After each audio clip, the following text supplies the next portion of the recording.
உட்பட 286 பணியாளர்கள் கொண்ட குழு உடனடியாக அமைக்கப்பட்டு ஒரே ஒரு பகுதியில் 1492 வீடுகளில் வசிக்கும் சுமார் 6416 பொதுமக்களுக்கு முன்னெச்சரிக்கை நடவடிக்கை, தொற்று நோய் தடுப்பு மற்றும் மருத்துவ சிகிச்சை மேற்கொள்ளப்பட்டு வருகிறது. இப்பகுதியை சார்ந்த 42 நபர்கள், ஆண்கள் 15, பெண்கள் 23, குழந்தைகள் 4. திருச்சி அரசு மருத்துவமனையிலும் 11 நபர்கள், ஆண்கள் 3, பெண்கள் 6, குழந்தைகள் 2 தனியார் மருத்துவமனையிலும் மொத்தம் 53 நபர்கள் உள்நோயாளர்களாக சிகிச்சை பெற்று வருகின்றனர். வாந்தி மற்றும் வயிற்றுப்போக்கு பாதிப்பு ஏற்பட்ட வார்டு எண் 10, மின்னப்பன் தெரு மற்றும் வார்டு எண் 8, மணிக்கன் தெரு ஆகிய பகுதிகளில் 9 சிறப்பு மருத்துவ முகாம்கள் அமைக்கப்பட்டு சிறப்பு மருத்துவர்கள் மூலம் 28 நபர்கள் வெளிநோய்களாக சிகிச்சை பெற்றுள்ளனர். அவர்களில் 5 நபர்கள் மேல் சிகிச்சைக்காக திருச்சி அரசு மருத்துவமனையில் பரிந்துரை செய்யப்பட்டு சிகிச்சை பெற்று குணமடைந்துள்ளனர். மாநகராட்சி சுகாதார பணியாளர்கள் மூலம் 11,875 நபர்களுக்கு முன்னெச்சரிக்கை தடுப்பு மருந்துகள், டாக்டர்களின் மாத்திரைகள் மற்றும் ORS பாக்கெட்டுகள் வழங்கப்பட்டுள்ளன. சுகாதாரத்துறை மூலம் 6 இடங்களில் குடிநீர் பணிகள் மாதிரிகள் சேகரிக்கப்பட்டு திருச்சி மண்டல நீர் பகுப்பாய்வதற்கு ஆய்வு செய்ய அனுப்பப்பட்டுள்ளது.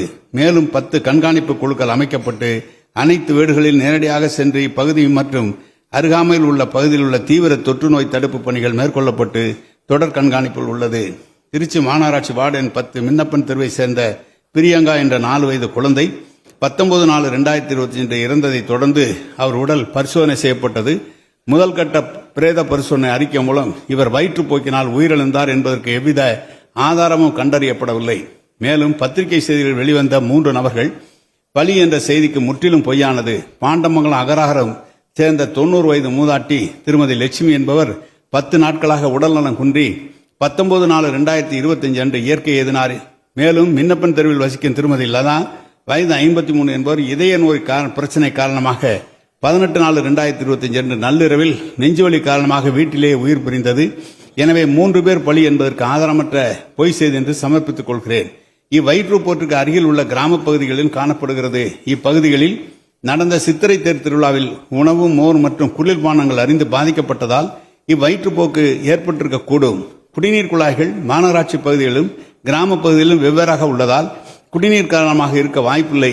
இருப்பினும் முன்னெச்சரிக்கை நடவடிக்கைகள் குழாய் மூலம் குடிநீர் விநியோகம் முழுவதும் நிறுத்தப்பட்டு டேங்கர் லாரி மூலம் குடிநீர் வழங்கப்பட்டு வருகிறது. குடிநீர் மாதிரிகள் ஏற்கப்பட்டு ஆய்வு செய்யப்பட்டதில் குடிக்க தகுதியான குடிநீர் தான் என்று அறிக்கை வரப்பட்டுள்ளது. மேலும் 19/4/2025 அன்று 39 நபர்கள் முன்னெச்சரிக்கை நடவடிக்கை மருத்துவமனையில் அனுமதிக்கப்பட்டு நல்ல நிலையில் உள்ளனர். 20/4/2025 அன்று 14 நபர்கள் முன்னெச்சரிக்கை நடவடிக்கை எடுக்கப்பட்டு நல்ல நிலையில் உள்ளனர். இதன் மூலம் நோய் கட்டுப்படுத்தப்பட்டுள்ளது தெளிவாகிறது என்றும் சுகாதார நடவடிக்கைகள் முழுவீச்சில் நடைபெற்று வருகிறது என்பதையும் தெரிவித்துக் கொள்கிறேன். இதில் முழுமையாக அங்கே வெக்காளியம்மன் கோவில் திருவிழா நடைபெறுகிறது. வெக்காளியம்மன் கோவில் திருவிழா நடைகிற போது பொதுமக்கள் நிறைய பேர் மோர் கொடுக்கிறார்கள், சில பேர் குளிர்பானங்கள் தந்து கொண்டிருக்கிறார்கள்.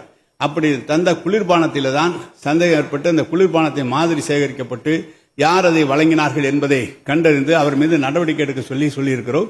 மேலும் குறிப்பாக பல்வேறு உறுப்பினர்கள் இங்கு சொன்னார், தமிழ்நாடு முழுவதும் கிட்டத்தட்ட இது மாதிரி இருக்கிறது, ஒரு முன்னெச்சரிக்கை நடவடிக்கையாக எடுத்துக்கொள்ள வேண்டும் என்று சொல்லியிருக்கிறார்கள். இதை உறுதியாக முன்னெச்சரிக்கை நடவடிக்கையாக எடுத்துக்கொள்ள இருக்கிறோம். இந்த விண்ணப்பன் தெரு, இந்த தெரு இதெல்லாம் எனது தொகுதியை சேர்ந்தது, திருச்சி மேற்கு தொகுதியை சேர்ந்தது. இப்போதுதான் 40 கோடி அளவிலே புதிய குழாய்கள் அங்கு பதிக்கப்பட்டு குடிநீர் சிறப்பாக சென்று கொண்டிருக்கிறது என்பதை நான் தெரிவித்துக் கொள்கிறேன். அதில் அவருடைய குடும்ப டாக்டர் ஒரு சர்டிபிகேட்டே பண்ணியிருக்கிறார். இது குடிநீரால் வந்ததல்ல, அவருடைய இயற்கையால் எழுதியிருக்கிறார். நான் குடும்ப டாக்டர் என்று டாக்டர் ஸ்ரீதரன் அவர்கள் சர்டிபிகேட்டும் கொடுத்திருக்கிறார்கள். எனவே குடிநீரிலே கழிவுநீர் கலப்பது என்பது அந்த பகுதியிலே நிச்சயமாக இல்லை என்பதை நான் உறுதியாக தெரிவித்துக் கொள்கிறேன். தினந்தோறும் நான் தொகுதியை சுற்று பார்க்கிறவன். எனது பகுதி கிட்டத்தட்ட 20 ஆண்டு காலம் அங்கு சட்டமன்ற உறுப்பினராக அமைச்சராக நான் பணியாற்றிக் கொண்டிருக்கிறேன். எனது துறை, அந்த துறையும் நம் முதலமைச்சர் அவர்கள் எனக்கு வழங்கியிருக்கிறார்கள். எனவே குடிநீர் என்பது மிக கவனமாக ஏற்பாடு செய்யப்பட்டிருக்கிறது. நம்முடைய சட்டமன்ற உறுப்பினர்கள் சொன்னது போல ஒரு பகுதியிலே குடிநீர் குறைவாக இருக்கிறது என்று சொன்னார். அந்த பகுதியிலே புதிய மேல்நிலை நீர்த்தேக்க தொட்டி கட்டப்பட்டு கிட்டத்தட்ட 50 லட்சம் லிட்டருக்கு அது கட்டப்பட்டு விரைவிலே திறக்கப்பட இருக்கிறது. முதலமைச்சர் அவர்கள் திருச்சிக்கு வருகிறோம் திறக்க இருக்கிறார்கள். இன்னொன்று கம்பரசேவட்டை பகுதியிலே மேல்நிலை நீர்த்தேக்க தொட்டி கட்டப்பட்டு அதுவும் இந்த ரயில்வே லைன் இணைப்புக்காக காத்திருக்கிறது. எனவே சீரான குடிநீர் விநியோகம் அந்த பகுதியிலே நடைபெற்றுக் கொண்டிருக்கிறது. மேலும் சட்டமன்ற உறுப்பினர்கள் இங்கு சொன்னது போல தமிழ்நாட்டிலே மொத்தம் ஒரு நாள் ஒன்றுக்கு கிட்டத்தட்ட 5.5 கோடி மக்களுக்கு 4000 MLD அளவில் தண்ணீர் வழங்கி கொண்டிருக்கிறோம். எங்கோ ஒரு இடத்துல ஒரு சிறிய தவறு ஏற்பட்டிருக்குமானால் அதை பெரிய அளவில் நீங்கள் எடுத்துக்கொள்ள அங்கங்கு சரி செய்ய சொல்கிறோம். வேல்முருகன் அவர் சொல்கிறார், இந்த மாதிரி கழிவுநீர் தொட்டிகளை அகற்றும் போது உயிரிழப்பு ஏற்படுகிறது, பாதாள சாக்கடை திட்டம் நடைபெறுகிற போது உயிரிழப்பு ஏற்படுகிறது.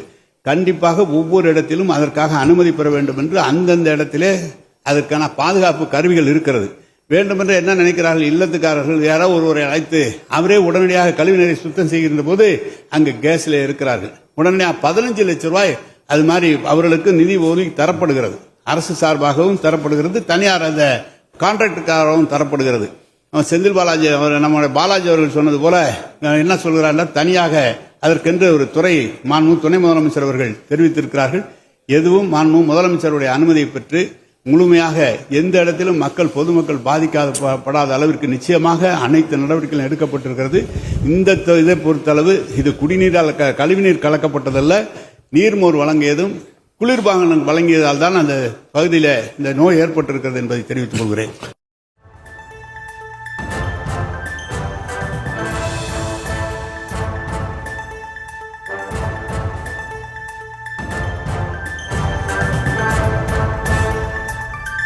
திருச்சியில் குடிநீரில் கழிவுநீர் கலந்ததால் 3 பலி என தகவல் வெளியாகி இருக்கும் நிலையில் குடிநீரில் கழிவுநீர் கலக்கவில்லை என அமைச்சர் KN நேரு விளக்கம் அளித்து பேசினார். அந்த காட்சிகளை பார்த்து